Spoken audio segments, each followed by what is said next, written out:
sir. Pleasure.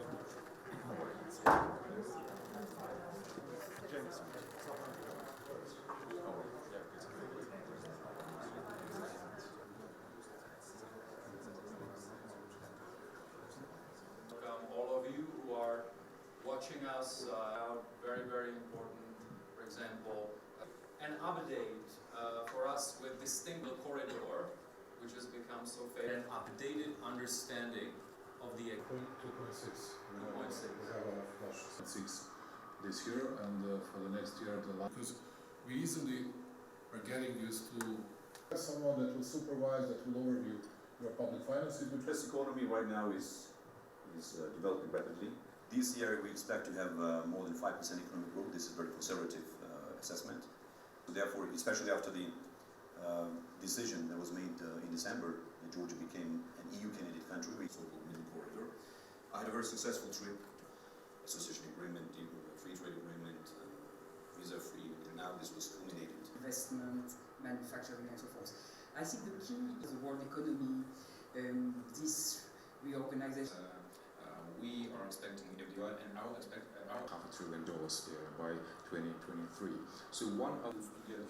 So, and of course we have cultures connecting the two continents, industries, and we are active in 16 different countries.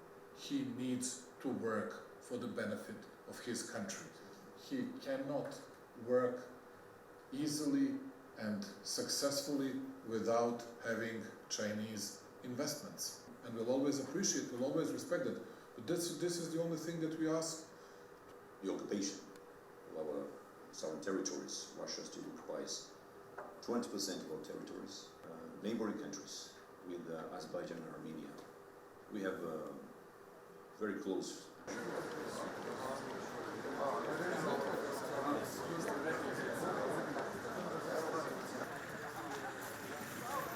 Thank you very much. First of all, thank you very much for organizing this very important panel.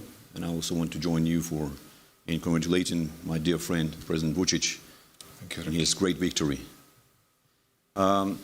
Georgia's economy right now is developing rapidly.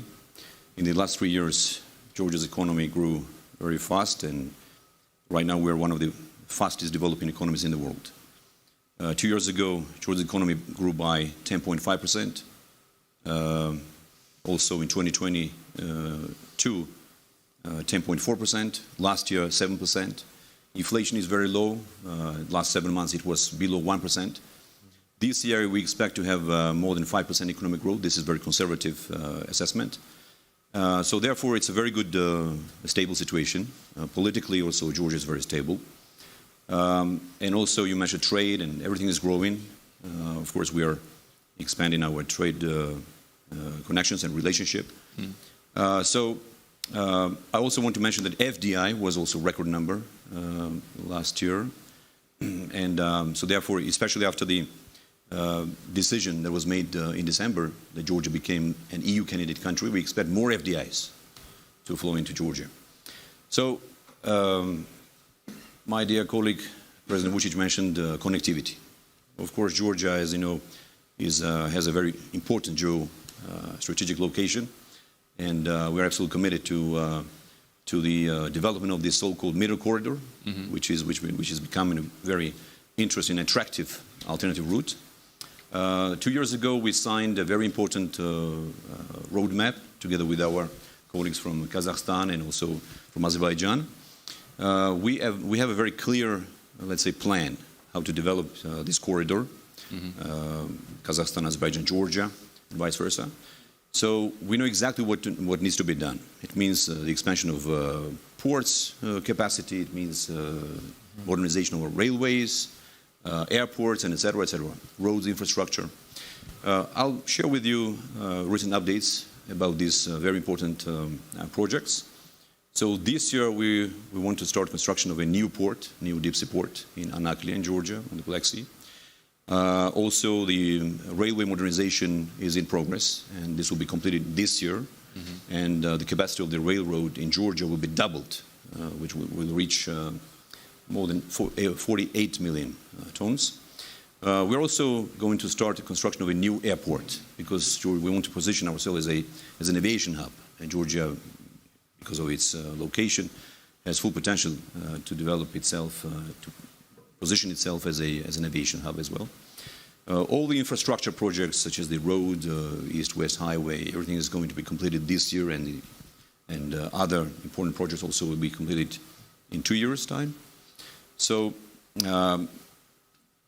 I also want to mention the importance of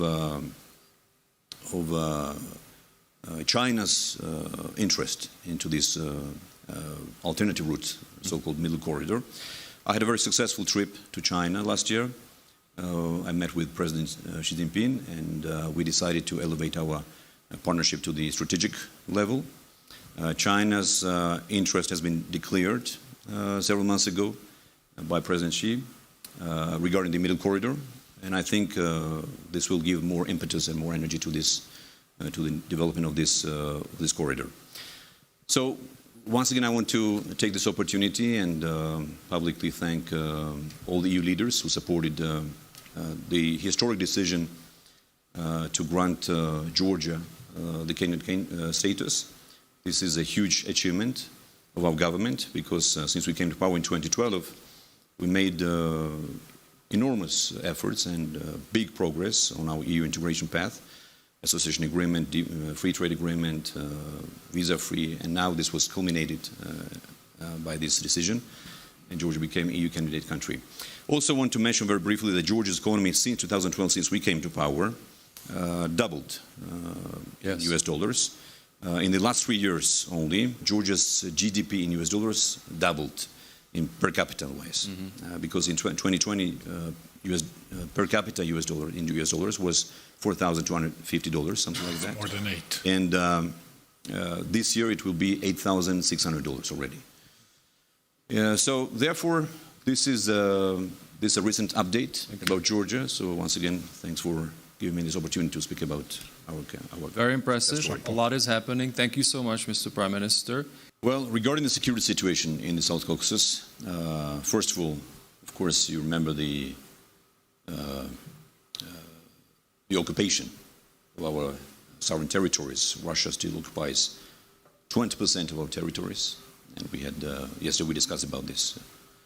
2008, when we had this war, after that war, Russia built military bases and still continues to occupy 20% of our territory. But regardless of this challenge, the security challenge, we managed to achieve an unprecedented and uninterrupted decade of peace and stability, which brought prosperity, economic growth to Georgia since we regained our independence. We've never experienced such a peaceful, stable situation in Georgia like now, like it is now. Regarding the neighboring countries with Azerbaijan and Armenia, we have a very close relationship and partnership with both countries. They are our brothers, they are our friends, and I did try 2 years ago to mediate or facilitate, and we did successfully first mediation when Azerbaijan released 15 detainees and Armenia gave the maps for the mine territories to Azerbaijan. So this was a successful attempt, but it's a very complex situation. We understand there are many players in this region, and what I want to add to that is that I know that now the position of both leaders of Azerbaijan and Armenia is that they want to deal with each other on a bilateral level. Personally, I think this is the right way to do, because with all the stakeholders, with all the mediators, sometimes it becomes more conflicting and more, less counterproductive. So therefore, I wish them all the best. So I very much hope that they will find a solution, and they will soon sign the peace agreement.